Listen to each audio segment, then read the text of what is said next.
Goals and typical routines for 7 to 10 months.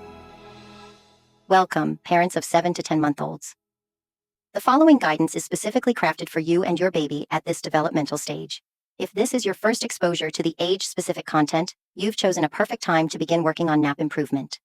If you previously explored the 5 to 7-month section, you'll notice familiar concepts here. While infant sleep follows consistent patterns across development, we'll focus on adjusting specific elements to match your baby's current developmental needs. Let's begin with your baby's daily schedule. Remember our foundational principle: flexible routine, not rigid schedule. Say it with me. Flexible routine, not rigid schedule. This distinction matters because many parents naturally desire predictable structure for their baby. While your little one certainly benefits from consistency and pattern, this mantra reminds us that we're working with a developing human being, not a programmable device. I'll help you establish an effective schedule, but the ultimate goal is creating a framework that sets your days up for success while allowing space for real life to unfold. Wake windows: 2.5 to 3.5 hours. When developing your baby's daily routine, I recommend 4 key objectives that will promote optimal sleep. First, aim for wake windows between 2.5 and 3.5 hours. Remember, your baby needs to build sufficient sleep pressure to fully charge their sleep battery for quality naps.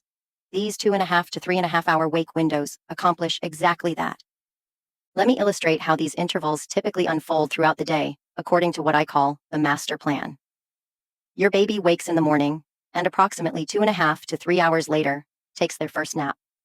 About 3 hours after the conclusion of the first nap, comes the second nap. Finally, 3 to 3.5 hours after the second nap ends, bedtime arrives. Wake window patterns. Notice several important patterns in this framework. Wake windows generally range from 2.5 to 3.5 hours throughout the day. These intervals start at the shorter end of our target range and gradually lengthen as the day progresses. We begin with 2.5 to 3 hours, increase slightly by midday, and end with 3 to 3.5 hours before bedtime.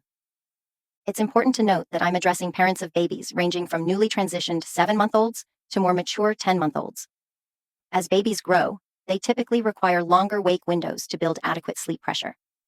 For instance, a 7-month-old might only need 2.5 hours for the morning wake window, while a 10-month-old will likely require closer to 3 hours for the same window. Remember, these are ranges. Observe your baby's responses and adjust accordingly. As your baby develops, you'll generally need to extend toward the longer end of these ranges,